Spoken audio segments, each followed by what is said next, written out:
Welcome back to the Final Drive podcast, episode 6, bringing you guys more football content during the quarantine. This is like take 8 of the intro, but we're going to get through this. Make sure you guys are all staying safe out there. We really hope you are. Of course, we're bringing it back with the same crew. We got Ty Kosei, Kane Strickland, Carter Kroc, and Will Hayes. And, of course, I'm McCord Grice. And we wanted to start off this episode with just something maybe on a more serious note, but just something that we thought we needed to address or just talk about for the start of the season, with, of course, the coronavirus affecting pretty much everything about our daily lives. One thing that it is going to affect is football season. Now, when that does begin, will it start on time? We don't really know for sure. But I was just interested to hear your guys' thoughts on what we think of the preseason, regular season, what we think will happen with that. Obviously, it's tough to predict what's going on, but maybe just to give people just not even like a heads up, but just maybe like a prediction for, what we think is gonna happen with at least when it comes to fans. I think at most with this whole coronavirus situation, I think we may have a shortened preseason, or if it's really that necessary, but I don't see football being that affected. And as the fans go, I could see them going more like an airport kind of thing, where it's kind of scattered seating, where you can either have groups of people together or like 10 or more together that you like people know you can buy group tickets or whatever, or you could do spaced out seating, like maybe have like a single row, then a space, single row, space, and so on. So I think that could go well. Yeah, I don't think that fans are going to be there, but I feel like one way the NFL can make their fans feel like they're at the game is through virtual reality. People who have virtual reality headsets, the NFL could set up cameras in the seats and provide their fans with, as if they were at the game experience. So if the NFL decides to do that, that could be a cool way to make it feel more normal. Brock, just a question. Could you see them also doing like an augmented reality kind of thing where they would have almost like virtual fans around them, or like would you have it just be that person sitting by themselves in the stands? Well, I mean, you can kind of see how the Korean baseball league did it, where they just put like posters of fans in all the seats. So, I mean, if the NFL wants to go that route, they can, but I feel like doing a virtual reality experience would be kind of cool to see. Do you think they could, I have no clue, or I don't know much about, the whole virtual reality stuff, but do you think they could, get the crowd noise from, it's like, say I'm sitting here with my virtual reality headset on watching the game, and I'm, cheering on the Saints or whatever, and do you think they could somehow get that noise into the stadium like this? I don't know. I think you possibly could have people providing noise, but I feel like it would provide kind of almost a fake sense, because if it's pre-recorded and you're missing out on those great traditions that each team has, like the Saints where they have Whistle Monster or their Houdat chants. I mean, you're going to be missing out. I mean, they may have basic crowd noises, but you won't have the unique situations of chanting for a specific player for scoring a touchdown or things like that. Yeah. I mean, no, I agree. I actually haven't thought of the virtual reality thing. That's actually pretty interesting. I also wanted to say though, I think that it's a good idea. Just I don't think you can have the crowd noise just coming from each person at their house, because I think that could get not awkward, but I don't know how you do that. And as we know, the Falcons are really good at pumping in fake crowd noise. In the Georgia Dome. Yeah, maybe the NFL could get some tips from them. Yeah. So I think that's probably a route that they would go, is on TV especially, make it as real as or as normal as possible, because when you're really sitting in your living room, you don't really see the fans unless they cut away to them. I think the fans are integrated more into football than most sports. I mean, you have the home field advantage impact. I mean, we were even talking about our team preview, the Cardinals, and you had them winning a home game over an away game against a certain team, and they partially that is because of the crowd noise and that impact that you're used to seeing at home. And without that, it's going to be different. home field advantage is definitely like one of the biggest, if not the biggest, in sports in the world of football, just because like a lot of the time with like other sports like basketball and stuff, the fans aren't as hype all the time because, their team plays 82 games and they're always scoring and that kind of thing. But then like with football games, it's once every like 2 weeks and the fans just get a lot more hype during the games, and it really provides like almost a 12th man to the home team. Yeah, it'll be especially interesting to see how the NFL can take notes from teams like the Bengals and teams who just don't have any fans that show up to their games and see how they felt about it. So, yeah. I don't think it's going to be as big of a deal as y'all are making it seem, because we have to go through the whole summer in quarantine, and I think that'll die down a good bit, especially when you consider that the virus isn't nearly as strong in hot weather and in sunlight, and it'll die quicker in those conditions. Yeah, that's the hope I get. I mean, that's definitely the hope. But Well, I wanted to go back to the another thing real quick you have to realize is even though it's living on it doesn't live on sunlight surfaces. If you have fans that touch railings, it can still live on the bottom of a railing and then just spread through that bottom of the railing for the rest of the game, probably lasting 24 to 48 hours. Yeah.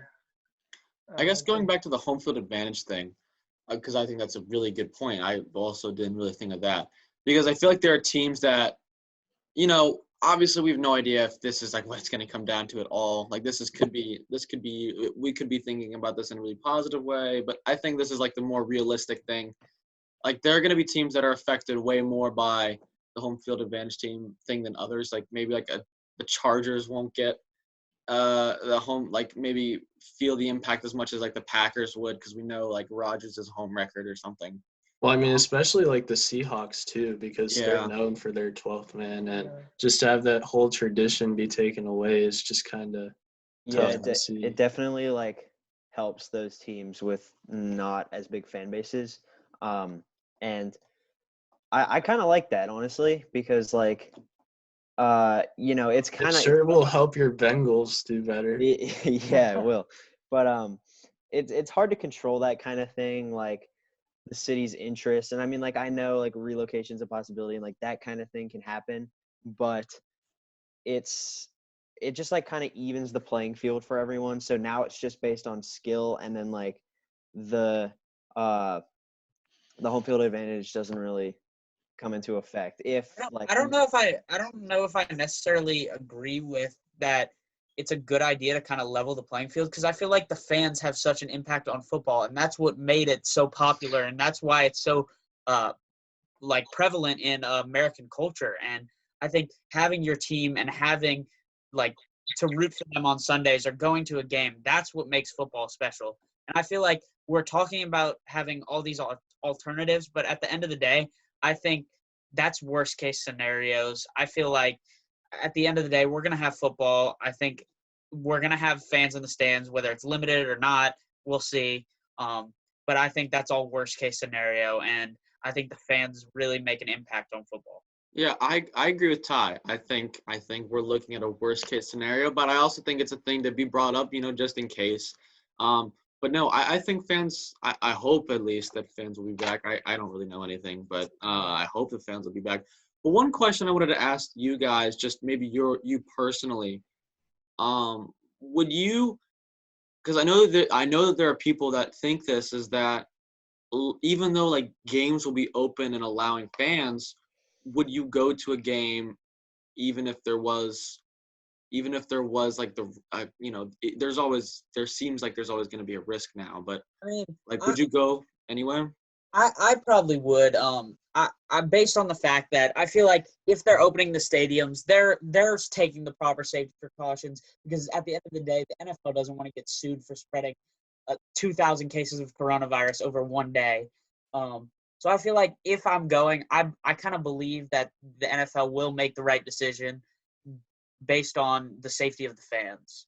Well, yeah, and you're at a higher risk of disease anyways on a normal day going to a football game. Because, I mean, you never know who around you has a certain thing. So I would probably still go to the game. But I would still, follow precautions from scientists and stuff before, I'm pretty confident about going. So If I had the chance to go to a Falcons game this year, I would definitely take it. I haven't been to a Falcons game since like the 6th grade, and I'm really excited about our team this year. So I would really go to a game no matter what. Mm-hmm. Yeah, that going back to what Ty said, because I think it's a good point. Just to kind of wrap this up is, I also think that the NFL, like if they're allowing fans, that they're pretty certain that the virus has been either like contained or there's a safe way to go about watching a game. I just hope that they make sure that everything is safe instead of like wanting to make money really fast instead of letting it be safe. But I think you guys all had good points there. I think everyone is in the same boat, that we all hope that fans are allowed back.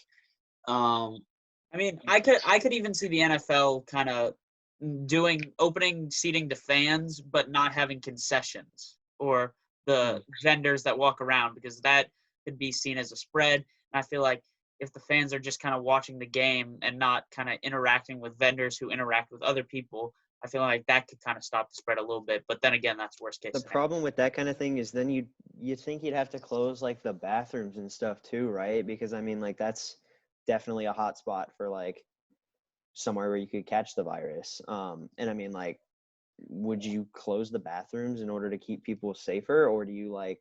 I don't just think you risk can it? legally. I don't think you can with that many people. yeah. Is that a thing? I have no idea. Is that a thing with people, or is that like, I thought it was like if food is being sold, like you have to have a place to use the bathroom. Well, it's I think it's food and drink, but also if you're having that many people, you have to have an outlet. If you have that many paying customers, you have to have a restroom. Yeah. So I feel like at the end of the day, this is all worst case scenario, but these are all factors the NFL will explore, and I think they probably have talked about already, and they probably will continue to talk about.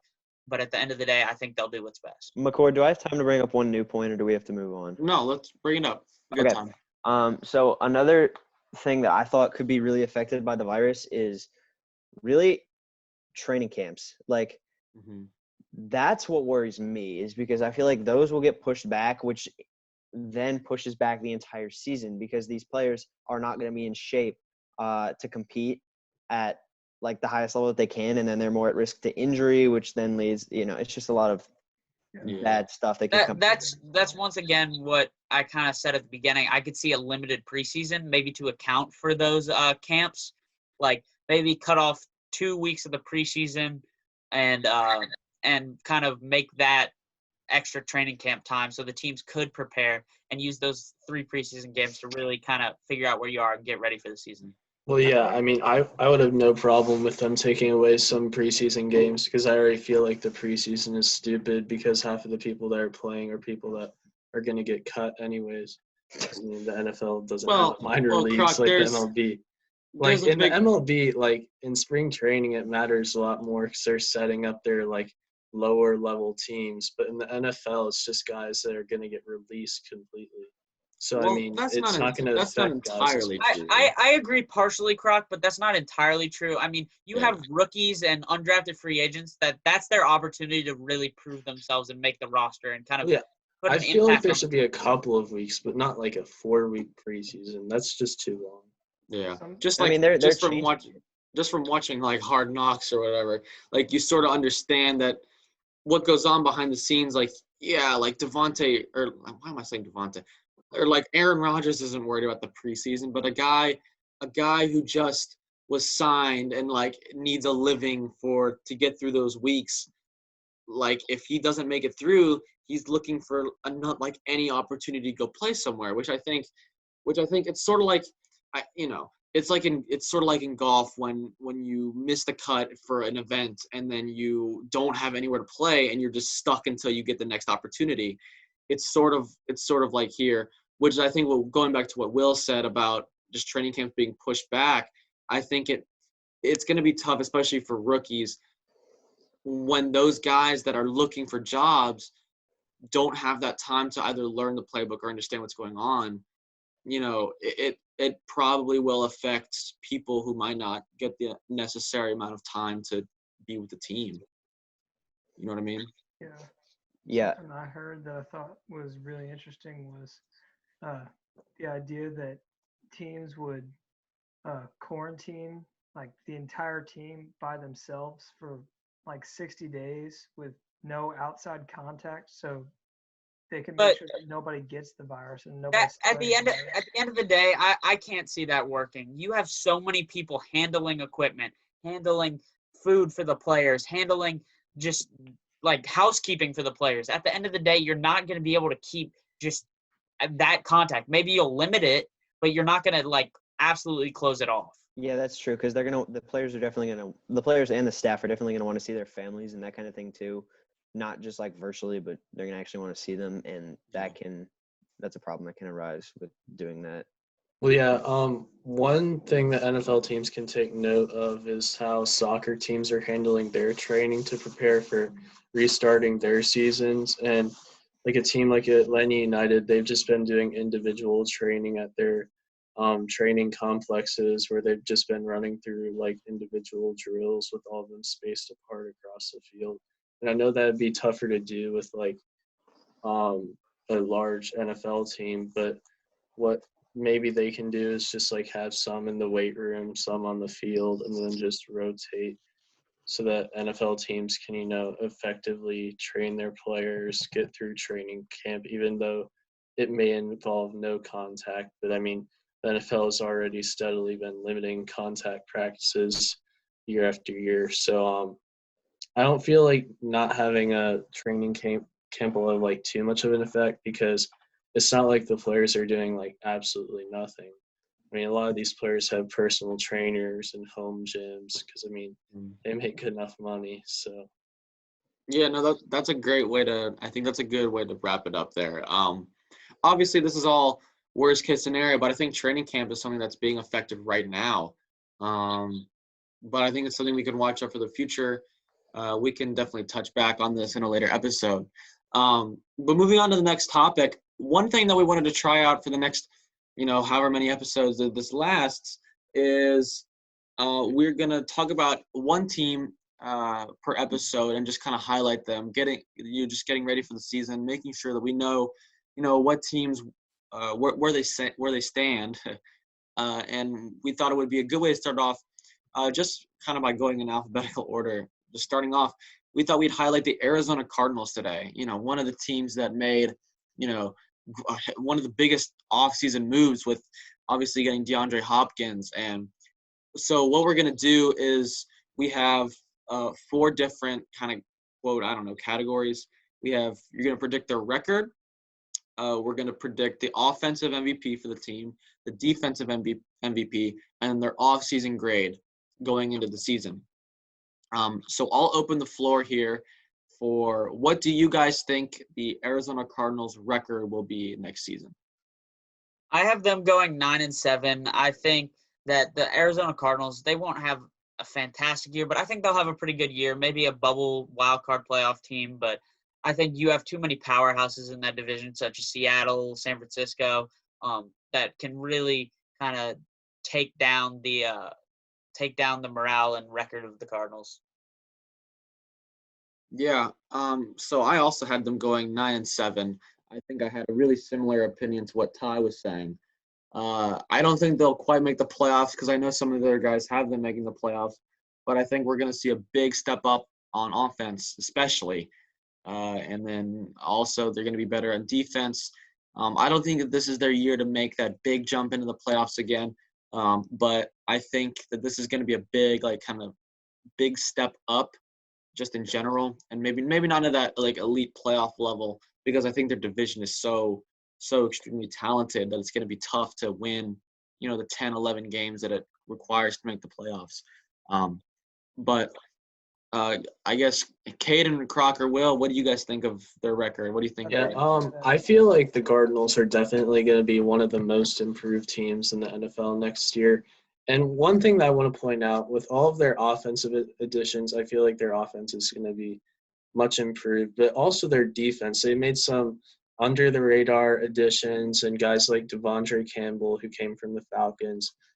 He's always been a dependable linebacker for the Falcons. And they also got Jordan Phillips from the Bills in the offseason, a solid nose tackle. And their secondary is impressive. They've got some young corners and Byron Murphy, and they also acquired Robert Alford in the offseason. And they've got Budda Baker in their secondary. So they've really made some vast improvements to their defense. And they still got Patrick Peterson too. So they've got that veteran experience to help guide the young guys. Yeah, I agree. I think this is the year that the Cardinals make the jump and they're going to make the playoffs. I feel like they're going to be second in their division behind the 49ers, and they're going to get the wild card with the record of 10-6. You really think they're going to overhop the Seahawks? Yeah. Let me finish. It's going to be on the back of Kyler Murray mostly. Dude, I feel like he has all the potential in the world and all the tools he needs to have a huge year this year and maybe make a run at MVP even. We'll see. But DeAndre Hopkins, Larry Fitzgerald, Kenyon Drake back there. We saw when he got traded to the Cardinals last year, he absolutely flourished in that offense. And not to mention the offseason they had, the draft, Isaiah Simmons was a home run for them, I think. And don't forget about the third-round pick with offensive tackle Josh Jones. That was an absolute steal, and he's going to help the offensive line. Hayden, so can you once again clarify that you have the Cardinals above the Seahawks? Yeah, I do. Okay, so I disagree with you in that regard. Sorry, Will. I just want to know why. I disagree with you in that regard, Caden. I don't think they'll beat the Seahawks out for second in the division, but I do think they will make the playoffs. I think 3 teams from the NFC West will make the playoffs. The winner of the division is a toss-up for me between the Niners and the Seahawks, but I definitely can see 3 teams making it, and I do have the Cardinals making it at 10-6. Their biggest wins to me come against the 49ers at home and the Bills at home. So I thought that might have been a bit of a hot take, but I feel like they can do it. I feel like once again that home impact will kind of depend on the Corona situation, as we talked about earlier. Yeah, and I mean, for me, it's that Bills defense is going to be really good next year, led by Trey White. But I believe Kyler Murray will take that step up. And he had his moments in Kingsbury's offense last year. But with DeAndre Hopkins, I mean, you can't ask for a better target to throw to. And I feel like they can be really deadly on the offensive side of the ball. And, I mean, like Caden said, they upgraded the offensive line in the draft with Josh Jones. And they still have, if the defense isn't great, but they still have Chandler Jones, who's a monster. So do we want to talk about our offensive MVPs now? I just wanted to point out one more thing about the record, or just making the playoffs before we got to the offensive MVP. Just that I just want to make a point that I think that there are so many talented teams in the NFC that it's hard for 3 teams from one division to make it. I just think that there are so many good teams that got better even in the NFC that I think there's so much parity in the NFC that it's going to be hard for like multiple teams from that division, and that's just why I don't have them in the playoffs. But yeah. Why don't we move on to the offensive MVP? Well, I heard real quick. Yeah. I agree with you that the NFC has been one of the stronger conferences, but I feel like lately the AFC has had the younger teams that are improving. I mean, you do have the Ravens and Lamar Jackson. You got the Chiefs and Patrick Mahomes. You got the Bills and Josh Allen. I mean, you have a lot of teams that have these young quarterbacks where if you look at the NFC, it's more of the veteran quarterbacks such as Rodgers, Breeze, Brady. I mean, even the Panthers, they went with more of a veteran in Teddy Bridgewater. And Seahawks, Russell Wilson. I feel like the NFC is much older quarterbacks compared to the AFC, which I feel like they're all rebuilding younger teams, which are I could see them as more exciting in the future. Kind of depends on how those all pay out. Sorry. Yeah, I mean, yeah, I agree with you there. I don't know if I mentioned like just the AFC quarterbacks, or I don't know if I didn't mean to say that like the NFC was better. I was just saying that the NFC in general is just like there's so many good teams there. I didn't mean it as like a slight to the AFC in any way, because I agree with you. But I think I heard Caden say it earlier. And I think it's pretty obvious who Caden has. Caden, who's your offensive MVP for the Cardinals? All right, so this doesn't make much sense, I don't think, but just let me explain. So I think Kyler Murray is going to take a huge step forward this year, but I think the main reason to that is going to be DeAndre Hopkins, which is why I have him as my offensive MVP. He's gonna draw the double team from corners. He's gonna take away their top corner and probably a safety too, which is gonna open things up for Larry Fitzgerald and I'm blanking. What's his name? Christian Kirk.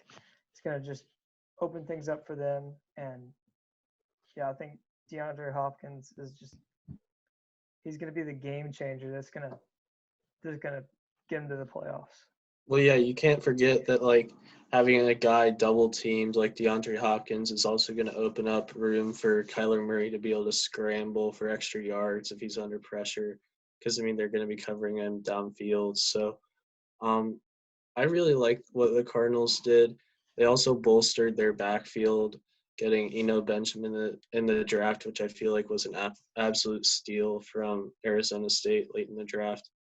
And their running back core is very strong too. They've got Kenyon Drake, Chase Edmonds, who's a really nice speed back to have, and Benjamin. So, I mean, if you think about it, that's 3 solid running backs on one team to complement a solid receiver core and a young developing quarterback. So, Yeah, Caden, I agree with you. I don't think it's like a weird take at all. DeAndre Hopkins is my offensive player for them, or offensive MVP. I think he's going to be the stud of the team. He's going to be the new leader. Just everything that you said. Will and Ty, did you guys want to mention anything? Did you guys have anything different to add? Yeah, I had Kyler as my MVP. It would be Hopkins for me if it wasn't for Kyler's ability to scramble, like Croc said, and his ability to make plays on the run and with his legs as well. I mean, that was a big part of his game coming out of college, and he showed it last year too. That he can, do it on the ground too. And so I feel like that dual threat ability, not to the extremes like Lamar's running or Russell Wilson's like just ability to make plays, but I think Kyler can be the middle ground between those two quarterbacks at like his peak. Yeah. I guess then we'll move to the other side of the ball. We got I actually kind of had a little bit of a weird take for offensive MVP for the Cardinals. I actually have my offensive MVP as Kenyon Drake. I feel like what in the Whoa. This Okay, let's hear it may be a little bit of an odd take, but I feel like a lot of teams are going to be focused on DeAndre Hopkins and Larry Fitzgerald and the threat of Kyler Murray kind of running.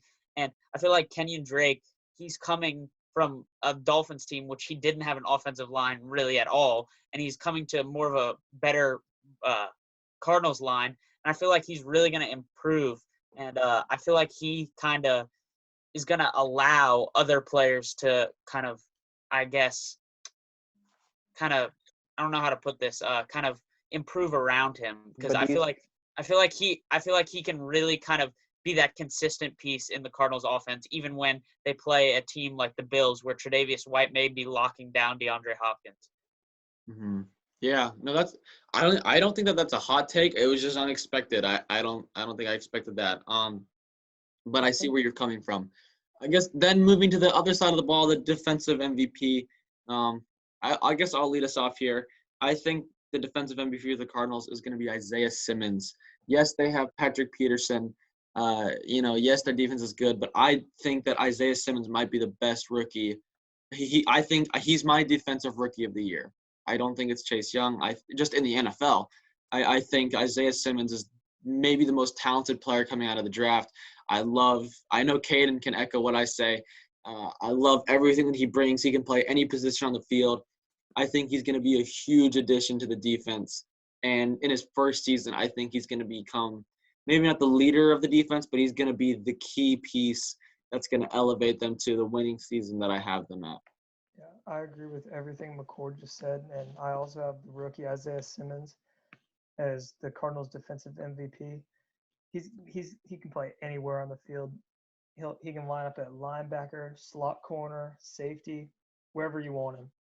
He's an elite pass rusher at Clemson, and he can drop back into coverage too. Like he do it all. Mm-hmm. Yeah.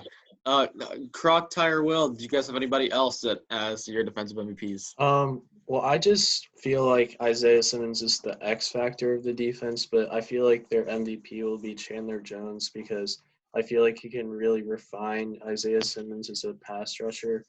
And I mean, if I'm Isaiah Simmons, I'm extremely happy because I feel like he was put into a great situation having solid veteran players at both corner and Patrick Peterson and Chandler Jones on the D line.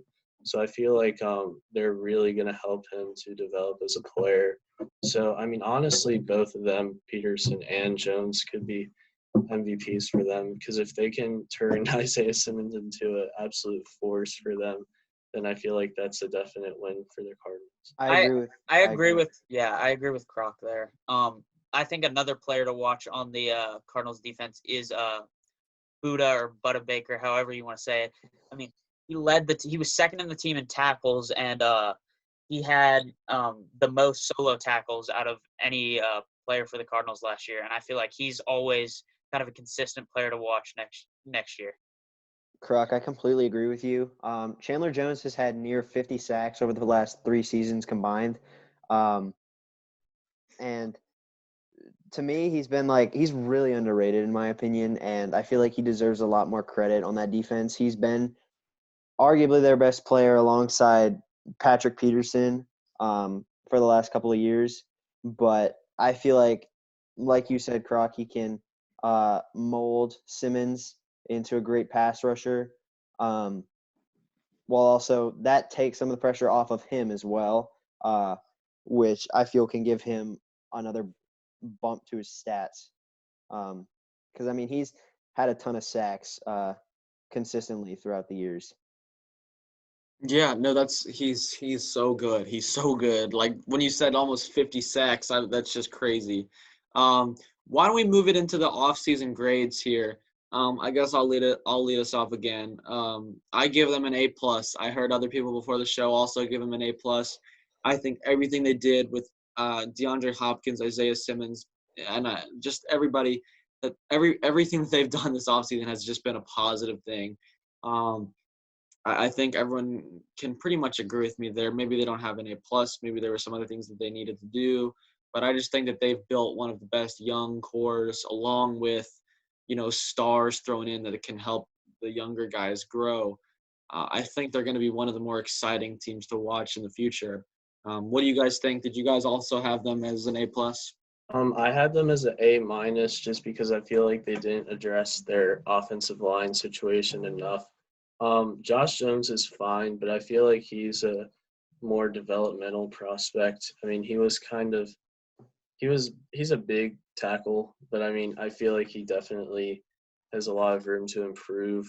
But the Cardinals don't have the best O-line, and I feel like in order to, succeed, they're either going to have to improve or add another veteran later in this offseason to help fortify their O-line because, I mean, you can scramble all you want if you're Kyler Murray, but I mean you don't want to be taking sacks either because he's a little quarterback and he can't take too many hits. So What you said, Croc, about Josh Jones, I watched his tape at Houston, and this guy's a monster. If he can get his technique right, I think he can be an elite tackle in the league. Last year, offensive tackle was really the Cardinals' weakest point on their team, in my opinion. if they can get Josh Jones, if they can just refine his technique a little bit, I think they're going to be just fine. Isaiah Simmons' home run hit and DeAndre Hopkins was the blockbuster trade of the offseason, and that'll only help their team even more. So I'm gonna give them an A+. Croc, I agree with you. But I gave him an A instead of an A-. I feel like you're docking him a bit too much. I mean, that Hopkins trade is literally like highway robbery. They got rid of David Johnson's big contract and injury-prone receiver or running back, excuse me, who's declined over the past couple of seasons for arguably the best receiver in football without giving up a first-round pick, which is insane to me.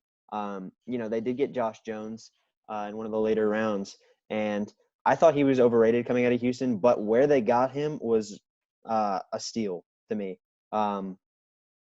And I feel like they could have done a bit more work on the O-line, but other than that, I thought they had a really good offseason. I mean, I'm kind of in the same place as Will. I don't have them maybe as low. I'm kind of in between an A- and an A.